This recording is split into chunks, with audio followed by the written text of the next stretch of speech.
नमस्कार दोस्तों, YouTube की ऑनलाइन क्लास में स्वागत है। मैं सतीश दैया आपको कंटिन्यू YouTube पर ऑर्गेनिक केमिस्ट्री करवा रहा हूं। हमने ऑर्गेनिक केमिस्ट्री के टॉपिक ऑक्सीजन युक्त क्रियात्मक समूह को चुना है। आज का जो हमारा टॉपिक होगा वो होगा ऑक्सीजन युक्त क्रियात्मक समूह। ऑक्सीजन युक्त क्रियात्मक समूह में आज का जो सबसे पहला टॉपिक होगा वह होगा एल्कोहल। आज का जो टॉपिक होगा वो क्या होगा? एल्कोहल। एल्कोहल की बात करें तो इसमें जो फंक्शन ग्रुप होता है वो क्या होता है? OH, हाइड्रोक्सी समूह। कौन सा समूह होता है? Hydroxy, OH। इसका सामान्य फॉर्मूला होता है CnH2n+1 OH। इसका सामान्य फॉर्मूला CnH2n+1 OH होता है। इसका जो अनुलग्न होता है वो क्या होता है? ऑल होता है। एल्कोहल के बहुत सारे यौगिक आपने देखे होंगे, जैसे आपने CH3OH देखा है, इसे मेथेनॉल कहते हैं, मेथेनॉल। और CH3CH2OH इसे एथेनॉल कहते हैं। क्या कहते हैं इसे? एथेनॉल। और अगला टॉप है अपना यौगिक डाइऑल वाला, इसे हम OH लो है इसलिए इसे ग्लाइकॉल कहते हैं। अगर OH के दो अणु हो तो उसे क्या कहेंगे? ग्लाइकॉल। और अगर हम देखें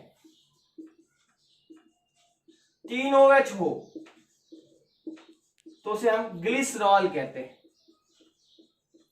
आपने सुना होगा ग्लिसरॉल। लेडीजों द्वारा, लड़कियों द्वारा अक्सर इसका प्रयोग किया जाता है सर्दियों में त्वचा को नम व सूखने से बचाने के लिए ग्लिसरॉल का प्रयोग होता है। ग्लिसरॉल भी एक प्रकार का क्या है? ट्राइऑल है। कैसा ऑल है? ट्राइऑल। ट्राइऑल क्यों है? क्योंकि इसमें 3 OH है। अब मेरी बात समझना, ग्लाइकॉल के जो ये यौगिक है, कौन से ऑक्सीजन क्रियात्मक समूह, उसके नामकरण के लिए एक विशेष प्रकार की पद्धति है। उस पद्धति को क्या कहते हैं? IUPAC। IUPAC पद्धति द्वारा इसका हम नामकरण करते हैं। अब देखो, सबसे पहले हम पढ़ेंगे कि जो अल्कोहल है उसका वर्गीकरण देखते हैं हम। अल्कोहल का वर्गीकरण है वो कार्बन की स्थिति के आधार पर, ध्यान से देखना, कार्बन की स्थिति के आधार पर अल्कोहल का वर्गीकरण कैसे होगा? कार्बन की स्थिति के आधार पर। सबसे पहले अल्कोहल का वर्गीकरण देखेंगे हम। किसके आधार पर देखेंगे वर्गीकरण? कार्बन की स्थिति के आधार पर। कार्बन की स्थिति के आधार पर बात करें हम तो स्थिति के आधार पर, कार्बन की स्थिति के आधार पर अल्कोहल 3 प्रकार के होते हैं। फर्स्ट होगा प्राथमिक अल्कोहल। प्राथमिक अल्कोहल कार्बन की स्थिति के आधार पर सबसे पहला अल्कोहल होगा प्राथमिक अल्कोहल। प्राथमिक अल्कोहल का मतलब है कि OH जिस कार्बन से जुड़ा है वह आगे एक कार्बन से जुड़ा हो तो उसे प्राथमिक अल्कोहल कहते हैं। प्राथमिक अल्कोहल OH जिस कार्बन से जुड़ा है वह आगे एक कार्बन से जुड़ा हो तो प्राथमिक अल्कोहल कहते हैं। जैसे CH3CH2OH, यह 1 डिग्री अल्कोहल कहलाता है। क्यों? क्योंकि यह OH इस कार्बन से जुड़ा है, यह कार्बन आगे एक अन्य कार्बन से जुड़ा है, इसलिए इसे 1 डिग्री अल्कोहल कहते हैं। अगर OH जिस कार्बन से जुड़ा है, अगर वह कार्बन 2 अन्य कार्बन से जुड़ा हो तो उसे 2 डिग्री कहते हैं। समझना ध्यान से कैसे? OH इस प्रकार के अल्कोहल को 2 डिग्री अल्कोहल कहते हैं। कैसे? OH है इस कार्बन से जुड़ा है और यह आगे कार्बन, कितने कार्बन जुड़ा हुआ है? 2 से, 1 और 1 2। OH जिस कार्बन से जुड़ा है वह आगे कार्बन 2 अन्य कार्बन से जुड़े हुए हैं, इसलिए इसे 2 डिग्री अल्कोहल कहते हैं। अगर इस प्रकार हो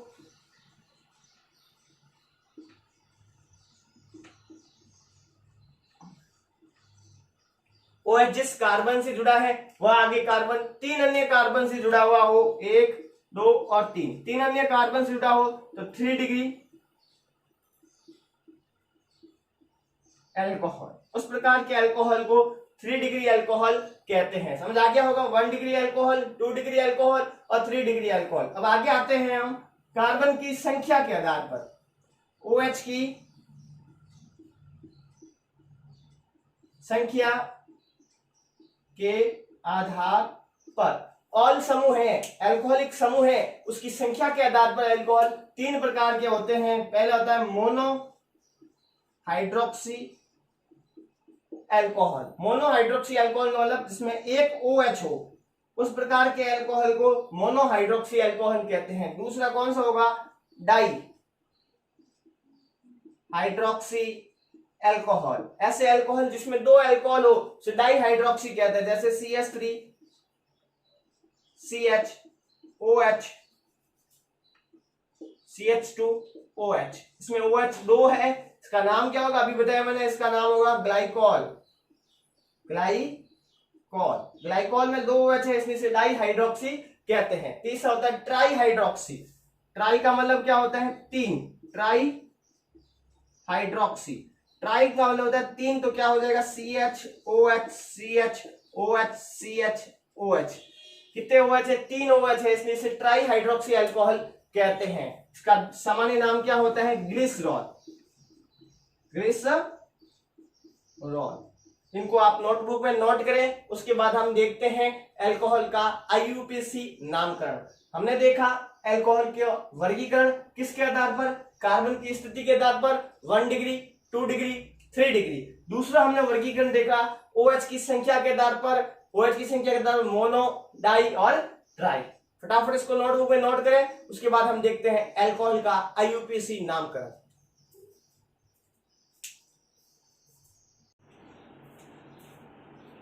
अगला हमारा टॉपिक होगा अल्कोहल का नामकरण।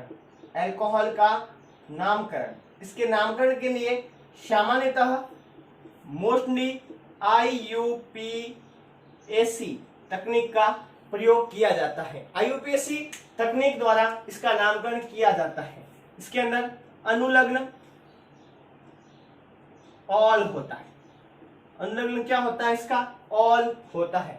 समझना मेरी बात को। अगर ये दिया हुआ हो CH3 CH2OH, तो इसका नाम क्या हो जाएगा? देखो कार्बन कितने हैं? 2 कार्बन है और OH है, तो नाम हो जाएगा एथेनॉल। क्या नाम हो जाएगा इसका? एथेनॉल। अगर इस टाइप से हो, इसमें कार्बन कितने हैं? 3, इसका नाम क्या हो जाएगा? प्रोपेनॉल।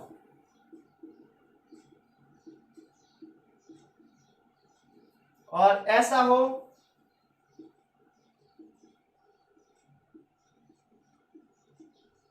इसका नाम क्या होगा? तो चेन बनेगी। चेन किस हिसाब से बनेगी? ऐसे 1 2 और 3। तो 2 नंबर पोजीशन पे क्या है? मैथिल। 2 मैथिल। 2 नंबर पोजीशन पे क्या जुड़ा हुआ है? मैथिल। 2 मैथिल प्रोपेनॉल। क्या नाम हो जाएगा? 2 मैथिल प्रोपेनॉल। प्रोपेनॉल क्यों लगा? क्योंकि 3 कार्बन जुड़े हुए। अगर इस टाइप से हो,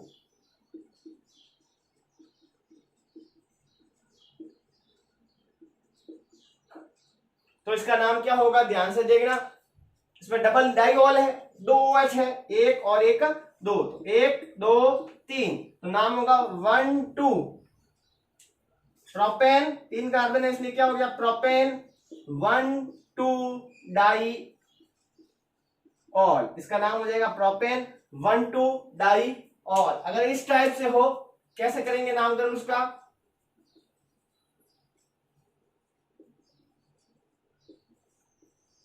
अब नामकरण के लिए चेन बनेगी। वही चेन बनेगी इस टाइप से 1 2 3। 3 नंबर 1 2 3, 2 नंबर पोजीशन पे मैथिल है और 2 नंबर पोजीशन पे ऑल है, तो नाम क्या हो जाएगा? 2 मैथिल। 2 नंबर पोजीशन पे मैथिल है, इसलिए 2 मैथिल 2 प्रोपेनॉल। 2 मैथिल 2 प्रोपेनॉल। अगर इस टाइप से हो,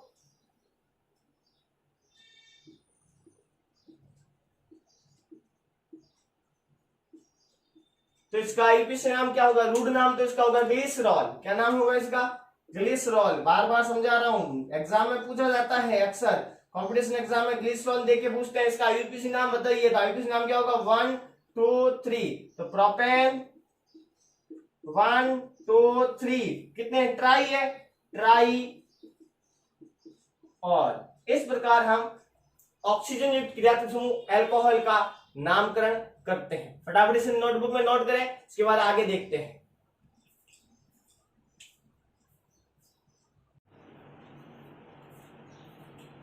अगला हमारा जो टॉपिक होगा वो होगा अल्कोहल बनाने की विधियां। अल्कोहल बनाने की विधियां। अल्कोहल बनाने की विधियां में सबसे पहले विधि है एल्कीन से।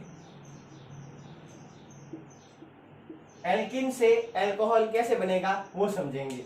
इसमें भी सबसे पहले है एल्कीन का जल योजन। एल्कीन का जल योजन आपको पता है CH3CH डबल बॉन्ड CH2, इसका नाम हो गया 1 प्रोपेन। अगर इसका जल योजन कराएं H और OH, जल का मतलब क्या होता है H और OH, किसकी उपस्थिति में H2SO4 की उपस्थिति में अगर एल्कीन का जल योजन करवाएं तो क्या होगा, ध्यान से देखना। मार्कोनिकॉफ नियम से जल योजन होगा और हाइड्रोजन वहां जुड़ेगा जहां पहले से हाइड्रोजन की संख्या अधिक है। सीधी सी बात है, क्या होगा, ये H यहां आ जाएगा और OH यहां आ जाएगा और क्या बनेगा CH3CHOH CH3। इस प्रकार अपने 2 डिग्री अल्कोहल का निर्माण होगा। अब दूसरा है बोरोनीकरण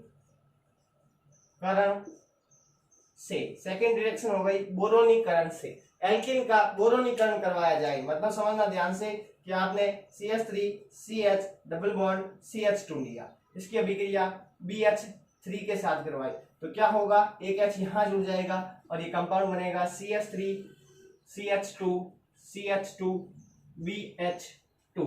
और अगर जोड़ा हमने, किसको जोड़ा, CH3CH डबल बॉन्ड CH2 को जोड़ा हमने तो क्या होगा, ध्यान से देखना। अगर इसको जोड़ा तो CH3CH CH3CH2 CH2 के कितने अणु हो जाएंगे, 2 अणु हो जाएंगे और क्या हो जाएगा BH।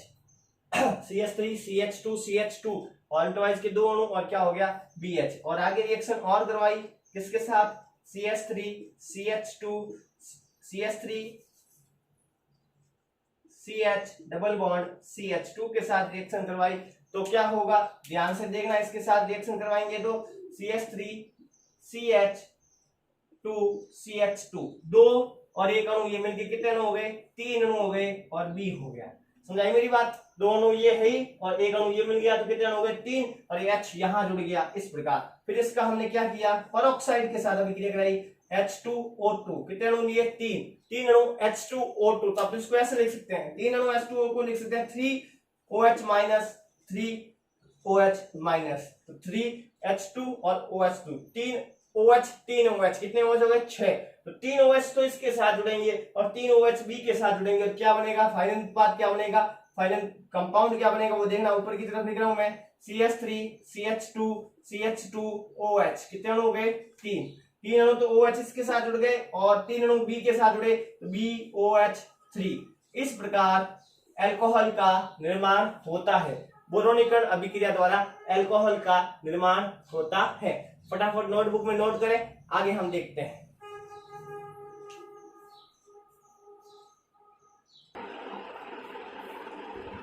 नेक्स्ट रिएक्शन होगी एल्कीन के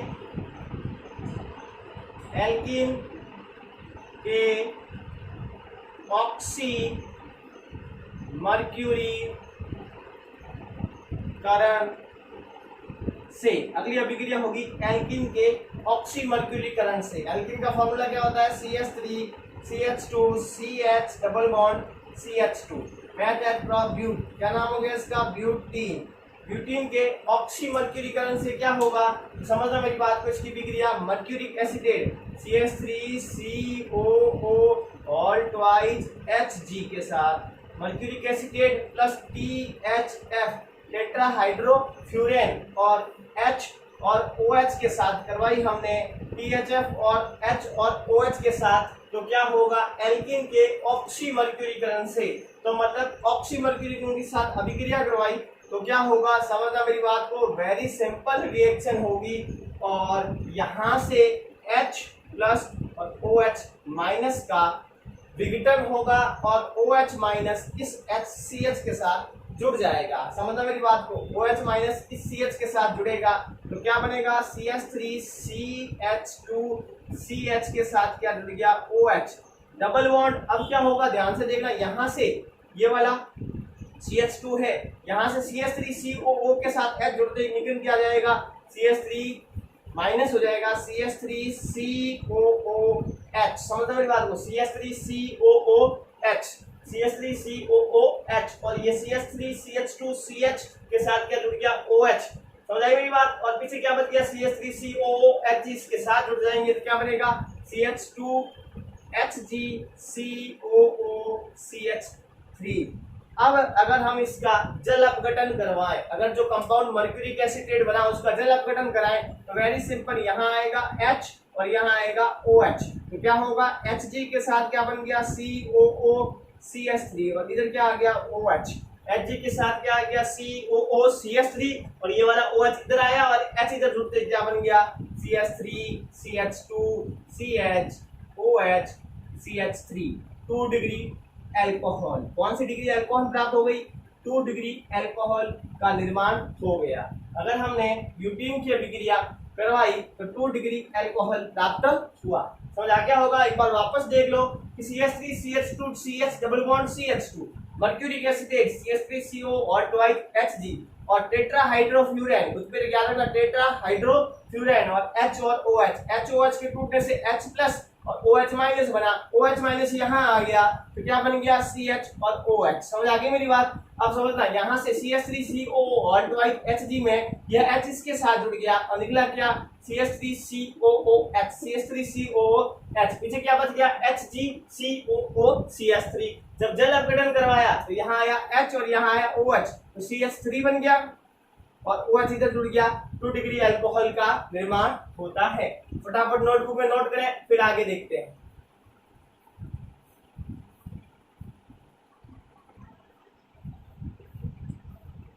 अगली अभिक्रिया होगी अपने ग्रिग्नियर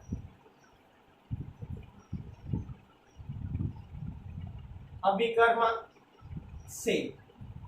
नेक्स्ट रिएक्शन होगी ग्रिग्नियर अभिकर्मक से। ग्रिग्नियर अभिकर्मक का फॉर्मूला क्या होता है, RMgX। ग्रिग्नियर अभिकर्मक की अभिक्रिया किससे करवानी है, एल्डिहाइड या कीटोन। किसकी अभिक्रिया, एल्डिहाइड या कीटोन की अभिक्रिया ग्रिग्नियर अभिकर्मक के साथ करें तो किस प्रकार अल्कोहल का निर्माण होगा वो समझना। अगर हमने समझ लो कोई कार्बोनिल समूह लिया, अगर इस कार्बोनिल समूह में एल्डिहाइड भी हो सकता है और कीटोन भी हो सकता है, उसकी अभिक्रिया ग्रिग्नियर अभिकर्मक RMgX से करवाई। अगर एल्डिहाइड लिया तो क्या बन गया, H और H, HCOH, HCHO, HCHO इसे बोलते हैं फॉर्मेल्डिहाइड। फॉर्मेल्डिहाइड लिया हमने और इसकी अभिक्रिया ग्रिग्नियर अभिकर्मक के साथ करते हैं तो आपको पता है R के ऊपर माइनस होता है, MgX पे क्या होता है, प्लस। तो क्या होगा, ध्यान से देखना, इसके ऊपर माइनस, इसके ऊपर plus, plus attack on minus और माइनस अटैक ऑन प्लस। इस प्लस के साथ इस माइनस का अटैक होगा, इस माइनस के साथ इस प्लस का अटैक होगा तो क्या बनेगा, CO के साथ क्या आ गया, R, तो O के साथ आ गया MgX,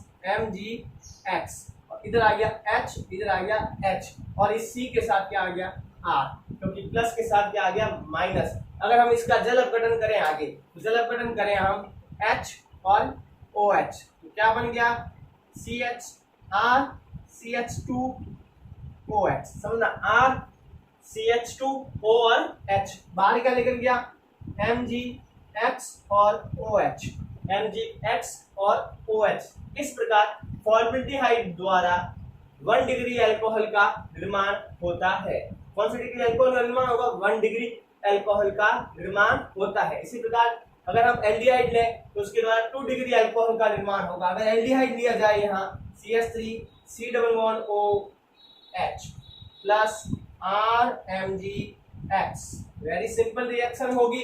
क्या होगा, ध्यान से देखना, R के ऊपर आ जाएगा माइनस, MgX पे क्या आएगा प्लस, O के ऊपर माइनस MC पे क्या आएगा प्लस, तो क्या बनेगा CH3CH और इस C के साथ क्या जुड़ गया R और इसके साथ आ गया OMgX।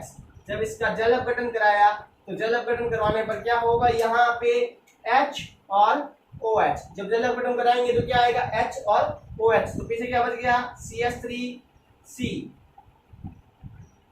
H R OH, CH3CH OH और R 2 डिग्री अल्कोहल। इस प्रकार फॉर्मेल्डिहाइड द्वारा 1 डिग्री अल्कोहल बनता है और एल्डिहाइड द्वारा 2 डिग्री अल्कोहल का निर्माण होता है। बाकी की रिएक्शन को नेक्स्ट क्लास में पढ़ते हैं। जो भी स्टूडेंट्स मेरे वीडियो को देख रहे हैं उनसे निवेदन है एक बार सब्सक्राइब करें और ज्यादा से ज्यादा लाइक करें।